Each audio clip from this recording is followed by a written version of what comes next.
Hello friends and welcome back to my another mini blog. तर आज हा माझा यूट्यूबवर फर्स्ट मिनी ब्लॉग आहे, बट हा व्लॉग माझा इंस्टाग्रामवर ऑलरेडी गेलेला आहे आणि इंस्टाग्रामवर मी कंटिन्युअसली ब्लॉग टाकते.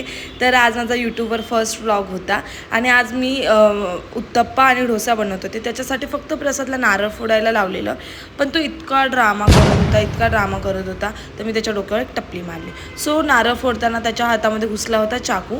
त्याच्यामध्ये तो इतकं रिॲक्ट करत होता जसं त्याला खूप जास्त लागले, पण एनिवेज त्याच्यासाठी ते खूप जास्तच होतं. त्यानंतर मी त्याच्यासाठी एवढी हसत होते, इतकी हसत होते, बिकॉज तो कंटिन्यू इतकी ओव्हर ॲक्टिंग करत होता ना की त्याला इतकंसं लागलं आहे. मला बोलतो तुझ्यामुळे लागले अँड ऑल. सोडा ते सगळं, ह्याची ॲक्टिंग तर कधी संपणारच नाही.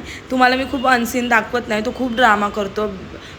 कॅमेऱ्याच्या पाठीमागे त्याची इतकी ॲक्टिंग चालू असते ना, जसं मी कॅमेरा ऑन करेल ना तसं तो थोडीशी कमी करतो आणि मी कधीतरी तुम्हाला त्याच्या अनसीन दाखवेल. त्यानंतर मी करायला घेतलं उत्तप्पे. आम्हाला खूप लेट झालं होतं. रात्री आम्ही मूवी बघून आलो होतो, त्याच्यामुळे दुपारी उठायला खूप जास्तच उशीर झाला होता. त्यानंतर ना आम्ही लंच ना ब्रेकफास्ट आम्ही केला होता ब्रंच, आणि त्याच्यामध्ये प्रसादला हे खूप आवडतात ओनियन उत्तप्पा. त्याच्यामध्ये टोमॅटो पण मी टाकते, बट माझ्याकडे आता अवेलेबल नव्हते. त्यानंतर असं मी प्रसादला सर्व केलं आणि इतकं पोट भरून लंच ब्रेकफास्ट जे काय वॉटेवर आम्ही ते केलं आणि निघालो होतं जरा बाहेर, बिकॉज घरामध्ये बसून संडेला खूप जास्त बोर होतं. आणि आज आमच्या प्रसादला थोडीशी शॉपिंग करायची होती, बिकॉज तो नेक्स्ट संडेला बाहेर जाणार आहे त्याच्या ऑफिससाठी. त्याच्यामुळे त्याला थोडेसे शूज आणि चप्पल घ्यायचे होते. पण ह्या मुलाला कितीही कुठेही फिरवायला कधीच काहीच आवडत नाही. आता तुम्ही सजेस्ट करा कुठे भेटेल याला चांगली चप्पल. त्यानंतर आम्ही करंजाडेला आलतो.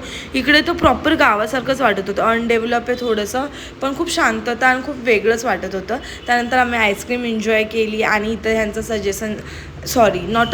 डिस्कशन चालेल की काय घ्यायचं आहे. त्यानंतर हलका फुलका डिनर करून आम्ही असं संपवलं आजचा दिवस. भेटूया नेक्स्ट मिनी